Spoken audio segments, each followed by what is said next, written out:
বিভাগৰ আয়ুক্ত সচিব জয়ন্ত নাৰিকাৰ ডাঙৰীয়াই জিৰো প্ৰিমিয়াম ইন্স্যুৰেন্স কাভাৰেজৰ বিষয়ে ইতিমধ্যে উল্লেখ কৰিছে। মোৰ মনত আছে মই ঝাৰখণ্ডত নিৰ্বাচনী প্ৰচাৰৰ বাবে ঝাৰখণ্ডত আছিলোঁ। এগৰাকী পুলিচ কনিষ্টবলৰ তাতে মৃত্যু হৈছিলে আৰু চৰকাৰে ঘোষণা কৰিছিলে যে আন সুবিধাবিলাকৰ লগতে আমি বেংকৰ পৰাও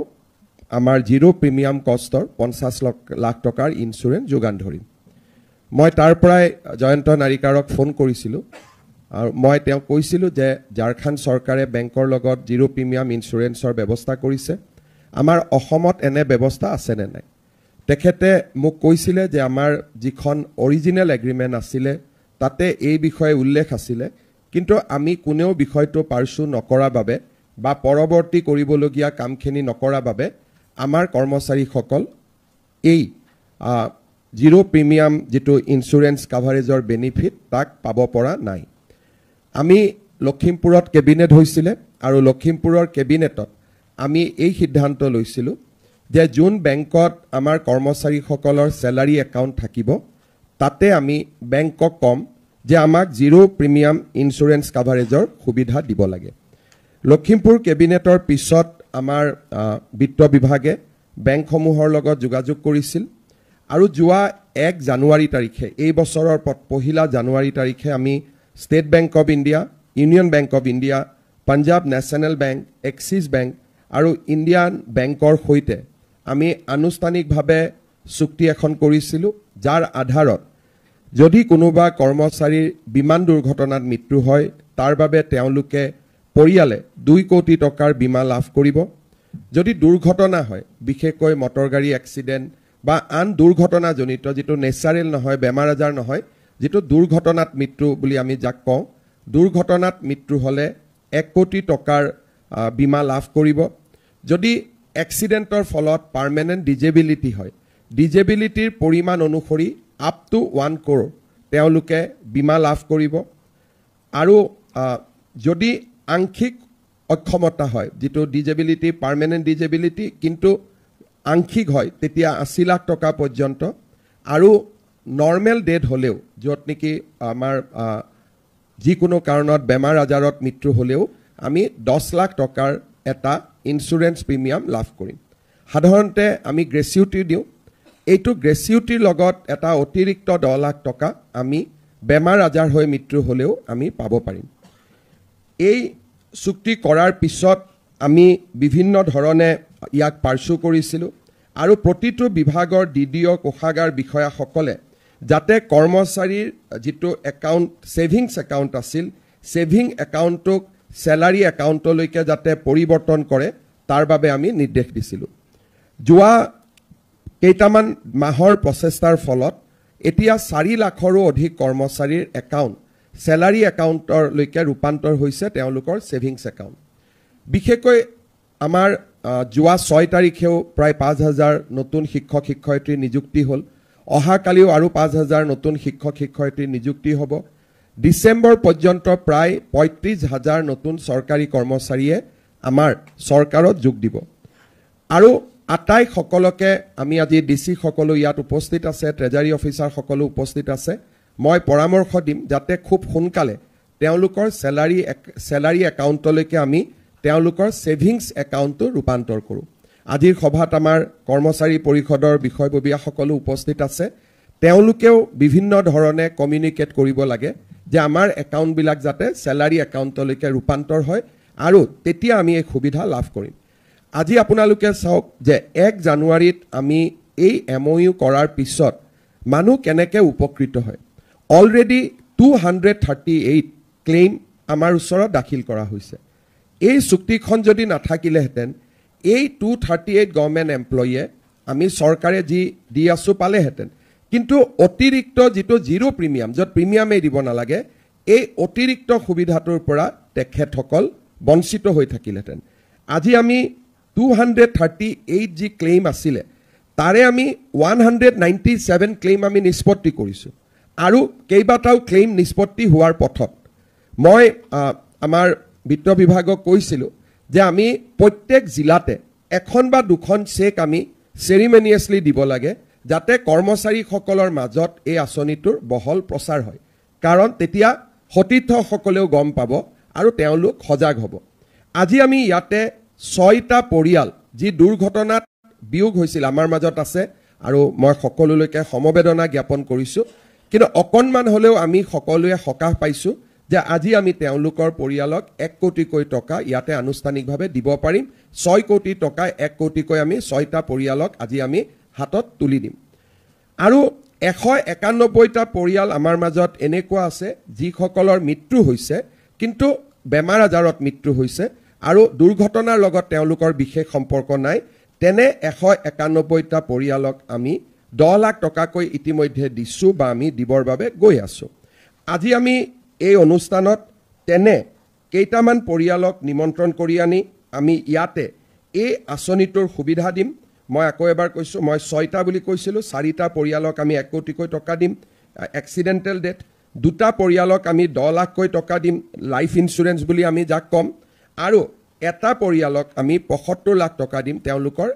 তেওঁলোক জীয়াই আছে কিন্তু এটো ডিজিটো এক্সিডেন্ট আমি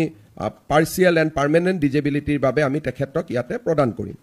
আজি আপোনালোকে চাওক যে এই আঁচনিটো হোৱাৰ কাৰণে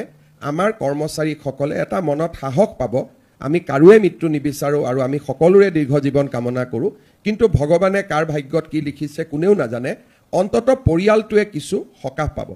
আমাৰ চৰকাৰে এই ধৰণে কৰ্মচাৰীসকলৰ বাবে আমি বহুত বিলাক কাম কৰিছো যেটো আজি ভাৰতত আন কোনো চৰকাৰৰ জৰিয়তে এই কামবিলাক আমি হোৱা দেখা নাই মই অলপমান বেছিকৈ কৈছো যে হয় ভাৰতৰ ভিতৰতে অসম এখনেই ৰাজ্য যিখন ৰাজ্যত আমি কৰ্মচাৰীসকলক অতি সংবেদনশীলতাৰে সৈতে গ্ৰহণ কৰো আজি আমাৰ যিসকল কৰ্মচাৰীৰ মৃত্যু হৈছে ইয়াতে ইন্সুৰেন্স ক্লেইম পাব কিন্তু তেওঁলোকৰ পৰিয়ালটোৰ মুৰব্বীজনে মৃত্যু হোৱাৰ সময়ত চৰকাৰৰ যি দৰমহা পাই আছিল 60 বছৰ নোহোৱালৈকে তেওঁলোকে স্যালাৰি পাইয়ে থাকিব যেটো ভাৰতবৰ্ষত কোনো চৰকাৰে আজিলৈকে দিব পৰা নাই অৰ্থাৎ আমাৰ নামত এমপ্লয়ি 4 লাখ কিন্তু শ্যাডো এমপ্লয়ি যাক আমি 100% দৰমহা দি আছো তেনেকুৱা এমপ্লয়িৰ সংখ্যা আজি 10,000তকৈ বেছি হৈছে গৈ যে তেওঁলোক কাম কৰি থাকোতে মৃত্যু হৈছিল আজি যেনেকৈ আমি ইয়াত উল্লেখ কৰিছো যে 238টা পৰিয়ালে বীমা দাখিল কৰিছে এই 238টা পৰিয়ালে কিন্তু চৰকাৰী দৰমহাও পাই থাকিব তেওঁলোকৰ দৰমহা ৰখি না যায় আপ টু 60 ইয়াৰ্স 60 বছৰ হোৱাৰ দিনাখন এনপিএস ওপিএস ইউপিএছৰ লগত তেওঁলোক সংলগ্ন হৈ যাব আৰু আদাৰৱাইজ থ্ৰু আউট দা পিৰিয়ড কাবাৰ 2 বছৰ চাকৰি বাকি আছিল কাবাৰ 10 বছৰ বাকি আছিল কাবাৰ 15 বছৰ বাকি আছিল কাবাৰ 20 বছৰ বাকি আছিল সকলোৱে 60 বছৰ নোহোৱালৈকে তেওঁলোকে চৰকাৰৰ পৰা মাহৰ 1 তাৰিখে আন কৰ্মচাৰীসকলে যেনেকৈ দৰমহা পায় তেওঁলোকেও পাই থাকিব যেটো আজি আমি অসমত আমি প্ৰথমবাৰৰ বাবে কৰিব পাৰিছো যোৱা 10 দিন মান আগতে আমি ইয়াতে ক্যাশলেস ট্ৰিটমেন্ট মুখ্যমন্ত্ৰী লোকসেৱা আৰোগ্য যোজনা আৰম্ভ কৰিছিলো আৰু ক্যাশলেসৰ লগতে নন ক্যাশলেস হিচাপটো যেটো নেকি যি হস্পিটালতে যায় তেওঁলোকক আমি যদি হস্পিটাল এমপেনেলো নহয় আমাৰ লগত ক্যাশলেস এগ্ৰিমেন্টটো নাই তথাপিতো আমি তেওঁলোকক মেডিকেল ৰিইম্বাৰ্সমেন্ট দিয়াৰ ব্যৱস্থা কৰিছো ক্যাশলেস মেডিকেল ট্ৰিটমেন্ট দিয়াৰ আমি ব্যৱস্থা কৰিছো লোকসেৱা পুৰস্কাৰ দিয়াৰ ব্যৱস্থা কৰা হৈছে কৰ্মচাৰী বঁটা প্ৰদান কৰা হৈছে আৰু আমি কৰ্মচাৰীসকলৰ সুবিধাৰ প্ৰতি আটাইতকৈ বেছি লক্ষ্য কৰিছো যোৱা কেইদিনমান আগতে মই বিহাৰত থাকোতে বহু কেইজন মুখ্যমন্ত্ৰীক লগ পাইছিলো আলোচনাৰ সময়ত মই তেওঁলোকক আমাৰ যেটো মিউচুৱেল ট্ৰান্সফাৰ আমি ব্যৱস্থা কৰিছিলো তাৰ বিষয়ে উল্লেখ কৰিছিলো যে আজি আমাৰ অসম চৰকাৰত 10,000 প্লাস এমপ্লয়ি পোৰ্টেলৰ জৰিয়তে মেটচ মেকিং কৰি তেওঁলোকে নিজৰ ট্ৰান্সফাৰ লব পৰা হৈছে যেটো ট্ৰান্সফাৰত নেকি গভৰ্ণমেন্টৰ কোনো দখল নাথাকে মোৰ লগৰ মুখ্যমন্ত্ৰীসকলে মোক কৈছে যে চৰকাৰে যদি ট্ৰান্সফাৰে নকৰে তেতিয়াহলে মুখ্যমন্ত্ৰী মন্ত্ৰী হৈ থকাৰ লাভটো কি আছে কিন্তু আজি অসম ব্যতিক্ৰম যে আমি ট্ৰান্সফাৰৰ ক্ষেত্ৰটো আমি কৈছো যে পোৰ্টেলৰ জৰিয়তে ট্ৰান্সফাৰ হ'ব যত নেকি চৰকাৰৰ দখল আন্দাজ নাথাকিব মাত্ৰ মিউচুৱেলি তেওঁলোকে মেটচ কৰিব লাগে যে হয় মই গোৱালপাৰাত যাম আপুনি বঙাইগাঁওলৈকে আহিব এই ধৰণৰ ব্যৱস্থা আমাৰ অসমত কেতিয়াও চৰকাৰী কৰ্মচাৰীসকলক দিয়া হোৱা নাছিল আজি আমাৰ পিতৃ মাতৃ বন্দনা বছৰত আমি 3টা দিন ছুটি দিও যাতে চৰকাৰী কৰ্মচাৰীসকলে নিজৰ দেউতাক মাক হাহু শহুৰেকৰ লগত সময় কটাব পাৰে আজি এতিয়াও মই প্ৰায়ে ফেসবুক আন ধৰণৰ সোশ্যাল মিডিয়াত বহুত কৰ্মচাৰীৰ পোষ্ট পাওঁ তেওঁলোকে অত্যন্ত গৌৰৱেৰে সৈতে পিতৃ মাতৃৰ সৈতে কটোৱা সময়ৰ স্মৃতি ৰোমন্থন কৰি তেওঁলোকে পোষ্ট দিয়ে আৰু যেতিয়া পিতৃ মাতৃৰ মৃত্যু হয় তাৰ পিছতো তেওঁলোকে সন্তানে সেই স্মৃতিখিনি তেওঁলোকে সোশ্যাল মিডিয়াত দিয়ে যে দেউতাৰ মৃত্যু হ'ল কিন্তু মই সঁচাকৈ মই সুখী যে মৃত্যুৰ আগতে দেউতাক মই বৃন্দাবনত লৈ গৈছিলোঁ অসম চৰকাৰৰ পিতৃ মাতৃ বন্দনা কাৰ্যসূচীটোৰ বাবে যি নেকি আগতে কেতিয়াও আমাৰ দেশত কোনেও চিন্তা কৰা নাছিল আজি আমাৰ আপোনালোকৰ সন্মুখত বেংকৰ কৰ্মচাৰীসকল আছে তেওঁলোককে যদি খুদু যে আপোনালোকে এইখিনি আমাক দি আছে বাট আপোনালোকে এইখিনি পাইছে নেকি তেওঁলোকৰ উত্তৰ আহিব যে নাই আমাৰ এইটো ব্যৱস্থা নাই আজি ষ্টেট বেংকৰ লগত কথা পাতি আমি আপোন ঘৰ আপোন বাহন আমি আঁচনি আৰম্ভ কৰিছিলোঁ আৰু that scheme became one of the most successful scheme আজি হাজাৰ হাজাৰ চৰকাৰী কৰ্মচাৰীয়ে আপোন ঘৰ আপোন বাহনৰ লোন লৈছে আৰু স্যালাৰী একাউণ্টৰ পৰা অট'মেটিকেলি ডিডাক্ট হৈ আছে মাটি বাৰী কথা নাই মৰ্টগেজৰ কথা নাই আৰু আমাৰ কৰ্মচাৰীসকলো ইয়াতে খুব সুবিধা অনুসৰি তেওঁলোকে আজি আপোন ঘৰ আপোন বাহনৰ ঋণ ল'ব পাৰিছে মই ৰেগুলাৰ কেনেকৈ আমি দি আছোঁ দৰমহা দি আছোঁ তালৈকে মই যোৱাই নাই এইখিনি যিখিনি কোনো কৰ্মচাৰী পৰিষদৰ কেতিয়াও এইবিলাক দাবীৰ ভিতৰত নাছিল যে আপোন ঘৰ দিব লাগে কোনো দাবী নাছিল আপোন বাহন দিব লাগে দাবী নাছিল পিতৃ মাতৃৰ বন্দনা কৰিব লাগে কোনো দাবী নাছিল আমাৰ ইয়াতে জিৰ' প্ৰিমিয়াম কষ্ট ইঞ্চুৰেঞ্চ হ'ব লাগে কোনো দাবী নাছিল মৃত্যুৰ পিছত কৰ্মচাৰীয়ে 60 বছৰলৈ দৰমহা পাই থাকিব লাগে এই দাবীটো লিখিবৰ কাৰণেও কৰ্মচাৰী পৰিষদে কেতিয়াও ব্যক্তিগতভাৱেও চিন্তা কৰা নাছিল কাৰণ ভাৰতত কোনো জাগাতে এনেকুৱা স্কিম নাই আমি আজি অসমে এই ধৰণে চৰকাৰী কৰ্মচাৰীসকলৰ বাবে আমি এটা কৰ্ম সংস্কৃতিৰ পৰিৱেশ নিৰ্মাণ কৰিব খুজিছোঁ য'ত নেকি কৰ্মচাৰীসকলে নিজৰ জীৱনকালত বেমাৰৰ সময়ত আৰু মৃত্যুৰ পিছতো পৰিয়ালটোৰ ওপৰত যাতে কোনো বোজ হ'ব নালাগে বৰঞ্চ পৰিয়ালটোৰ নিৰাপত্তা তেখেতসকলে সুনিশ্চিত কৰি যাব পাৰে আজি মেধাৰ ভিত্তিত নিযুক্তি পাৰস্পৰিক বদলি এই গোটেই ব্যৱস্থাৰে আমি অসমত এনেকুৱা এটা ইক'চিষ্টেম নিৰ্মাণ কৰিছোঁ যিটোৰ দ্বাৰা চৰকাৰী কৰ্মচাৰীসকলে নিজক নিৰাপদ অনুভৱ কৰে আজিৰ দিনটো আমাৰ কাৰণে আৰু এটা গুৰুত্বপূৰ্ণ মই যিমানবিলাক সুবিধা কথা কৈ আছোঁ এই গোটেই সুবিধাখিনি ৰেগুলাৰ গভৰ্ণমেণ্ট এমপ্লয়ীয়ে লাভ কৰে কিন্তু আমাৰ কণ্ট্ৰেকচুৱেল এমপ্লয়ী